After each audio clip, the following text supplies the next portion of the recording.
Okay, Matthew chapter 20, beginning with verse 29. Here's what it says. And as they went out of Jericho, a great crowd followed him.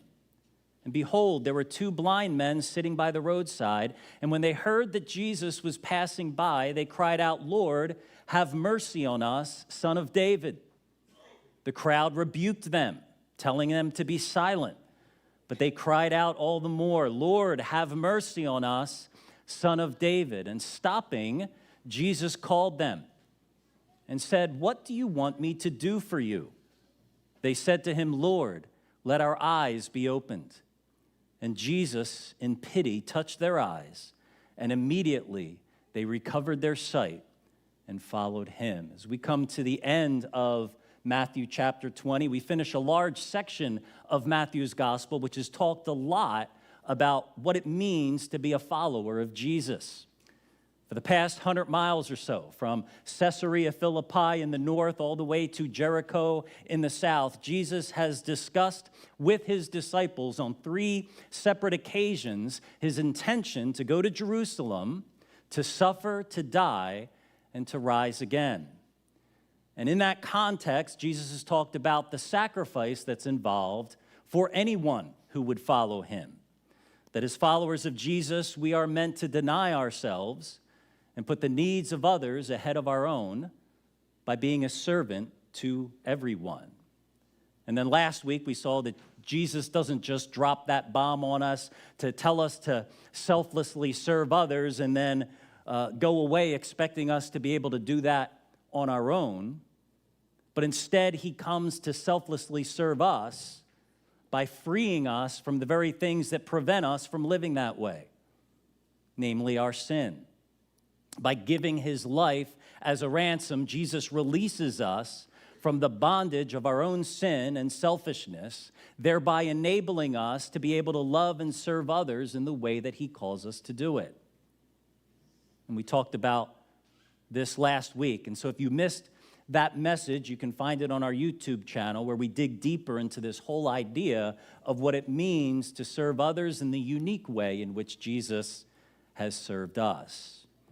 And now as we come to the end of chapter 20, Matthew shows us 2 men who put these truths into practice and who demonstrate for us what following Jesus is supposed to look like, so that hopefully we can learn from their example as we seek to follow Jesus too. And so let's begin with verse 29 here, where these 2 blind men are first introduced to us. Matthew says in verse 29, as they went out of Jericho, meaning Jesus and his disciples, a great crowd followed Jesus.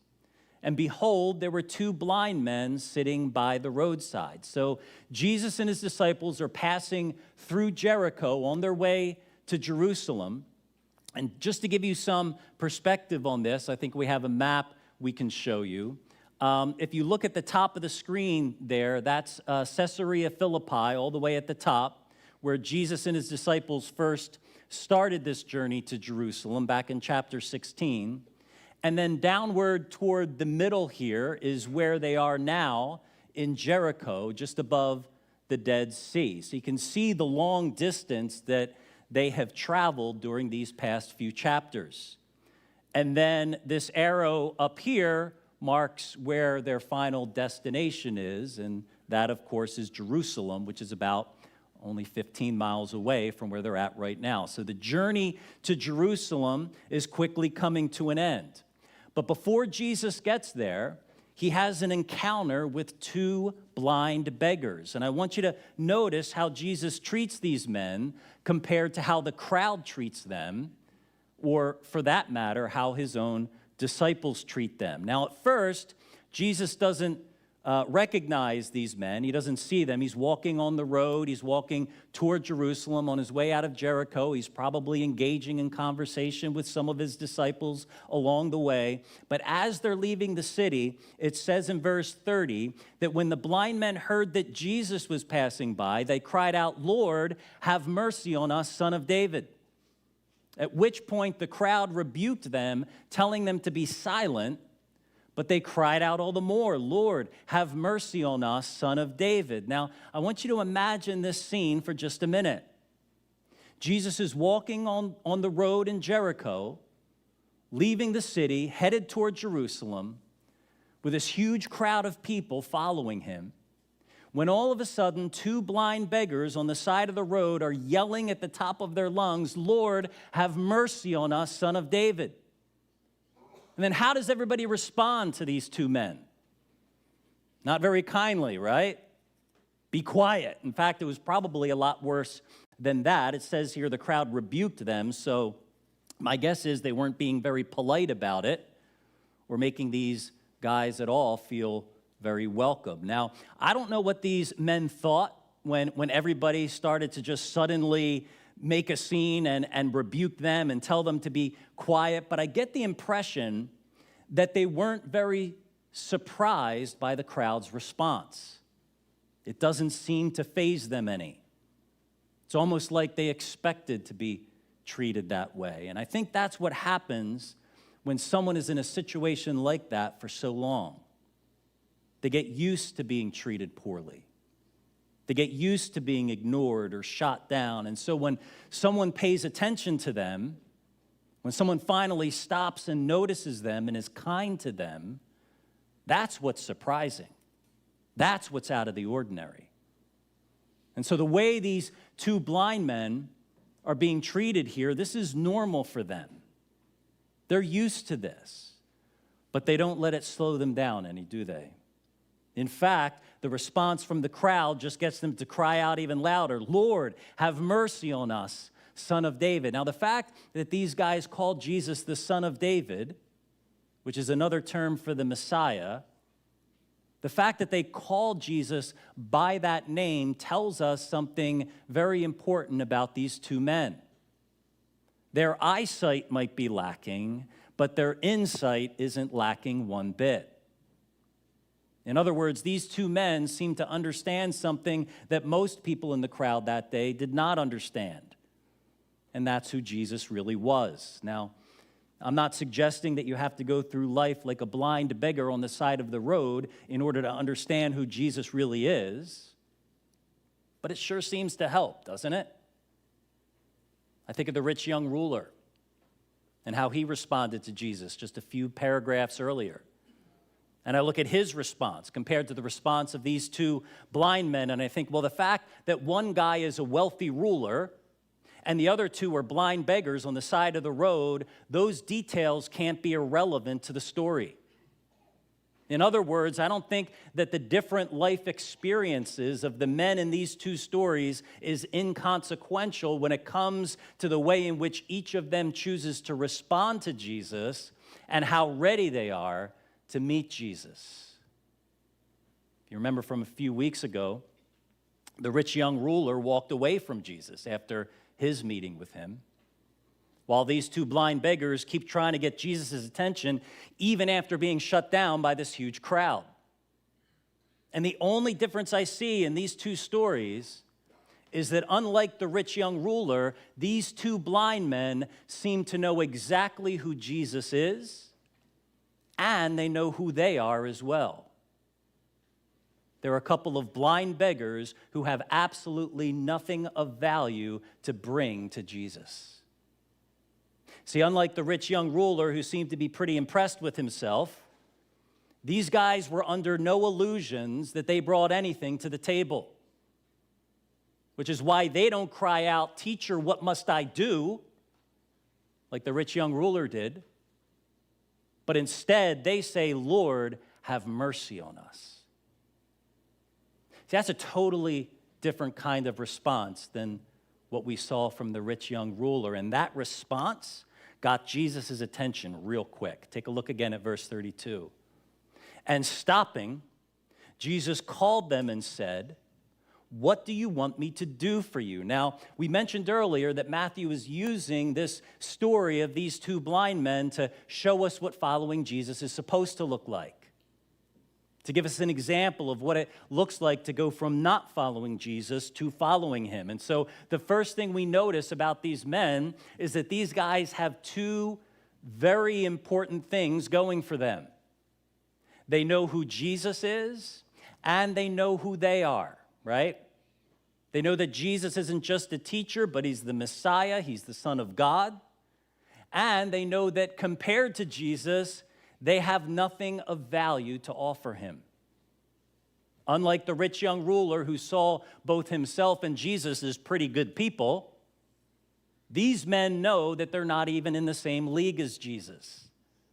And so if they're going to receive anything from him, it's not going to be because of their good deeds, but because of his great mercy, which is where all of our journeys toward Jesus should begin, with a clear view of God's goodness and grace, together with a genuine understanding of our own lack of goodness and our own desperate need for his mercy.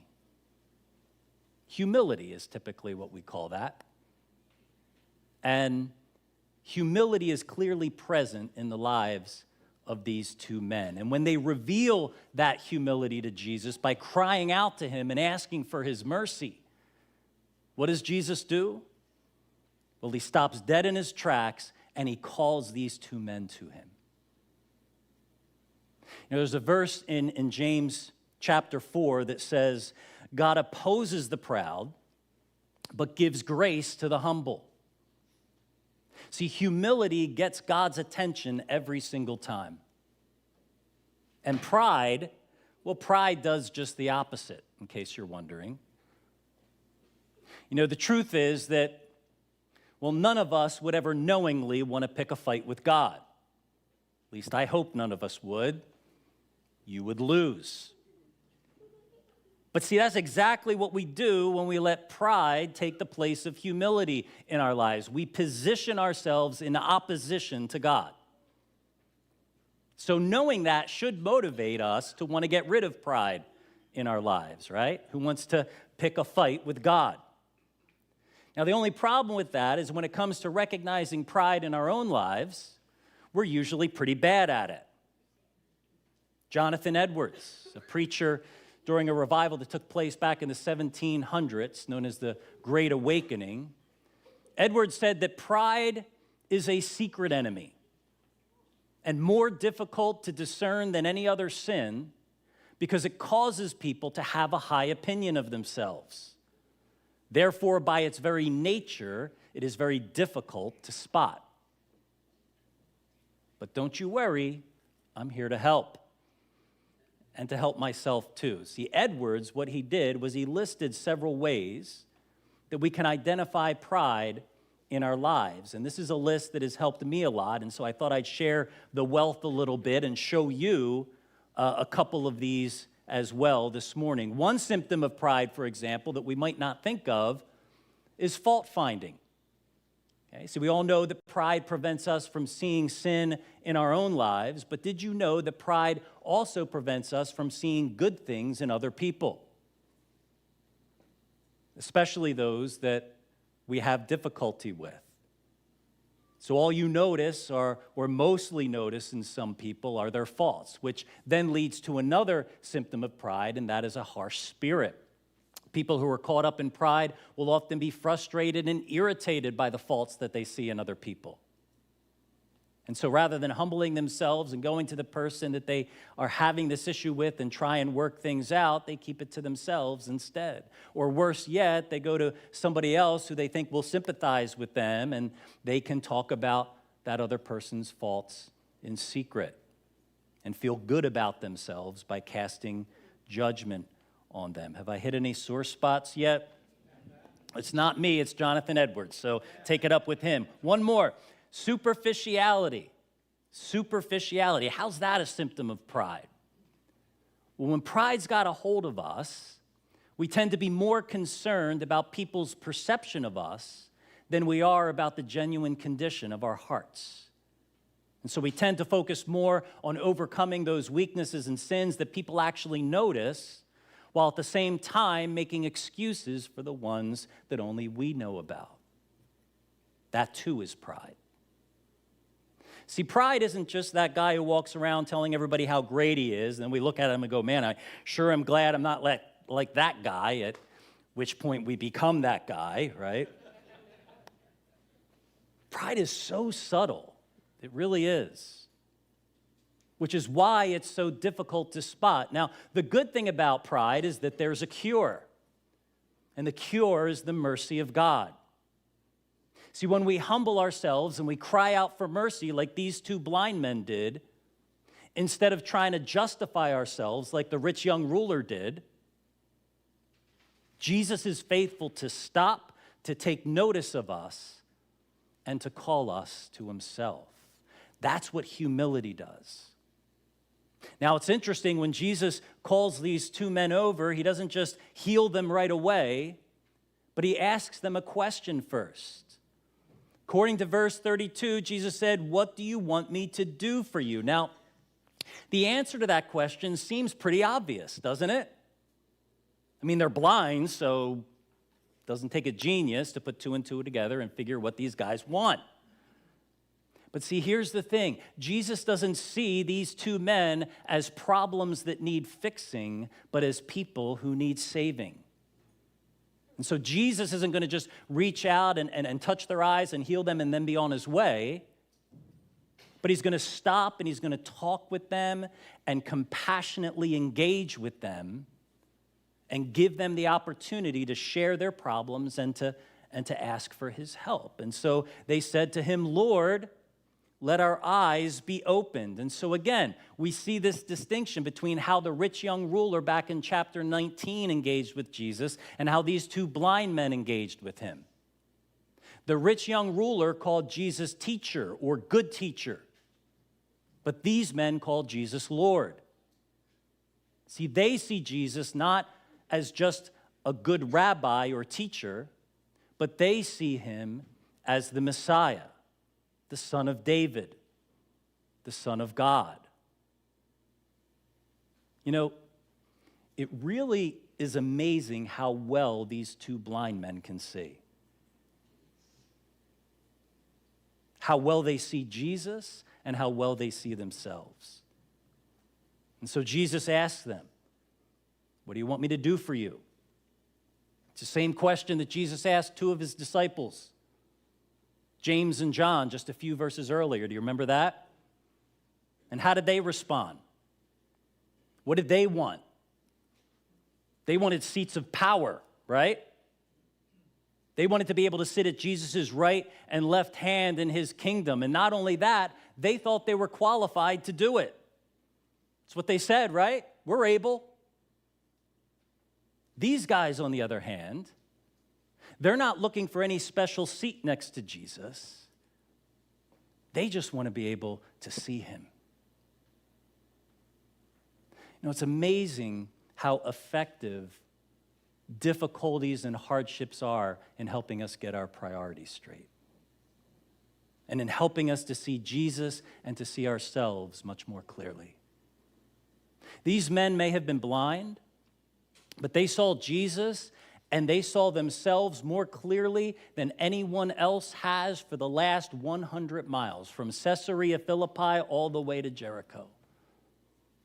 The rich young ruler, for instance, thinks he's in the same league as Jesus when it comes to evaluating how good he is and how deserving he is to receive eternal life.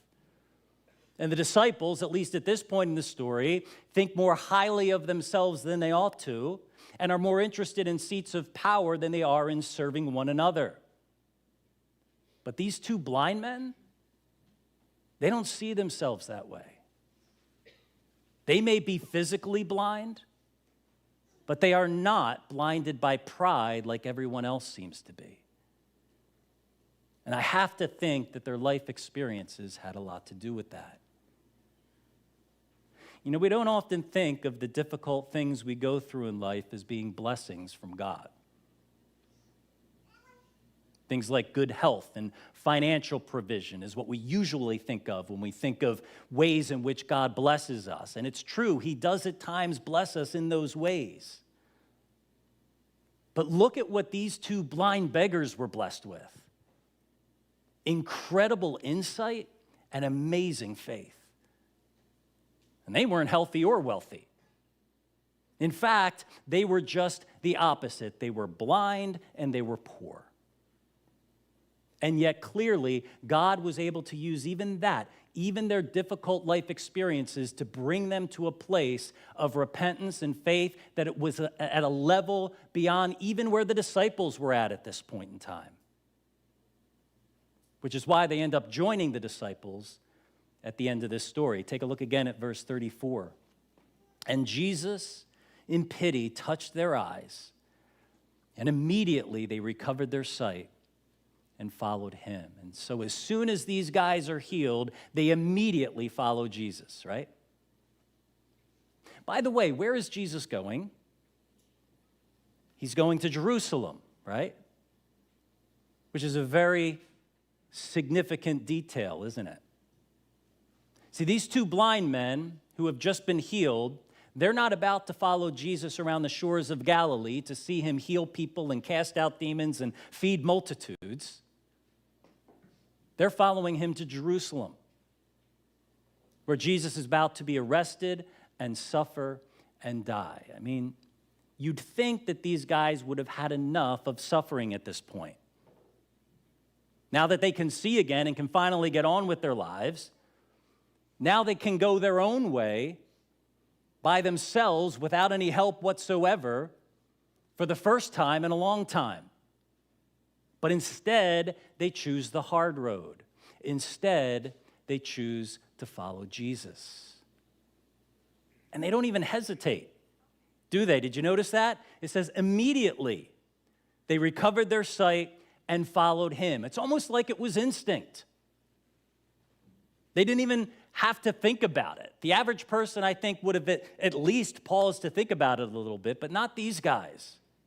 They knew exactly what they were going to do. They knew it right away, and I think I know why. See, these men may have been physically blind, but they saw Jesus and they saw themselves with such amazing clarity that when the time came for them to decide between their way and his way, between following their own desires and following Jesus, it wasn't even a choice at that point. It's like the decision was already made. See, for a lot of people, the blessing is the goal. The healing, the seat of power, or like the rich young ruler, the assurance of eternal life.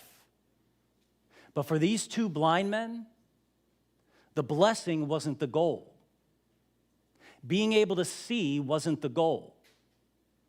Not their main goal, anyway. Sure, it was part of it, but clearly their main goal was to follow Jesus.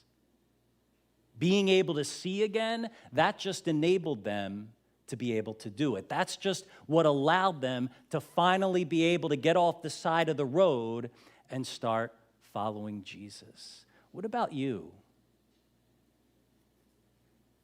What is it that you want from Jesus? When Jesus asks you that question, what do you want me to do for you? What's your answer? What is it that you really want? And more importantly, why do you want it? I would suggest that we're unable to answer that question with any degree of understanding whatsoever until we're able to see Jesus and see ourselves with the same kind of clarity that these two blind men did. And so maybe it's a little ironic, but perhaps our response to Jesus' question, what do you want me to do for you, should be the same as the response of these two blind men. Let our eyes be open. Lord, have mercy on us, and let our eyes be open.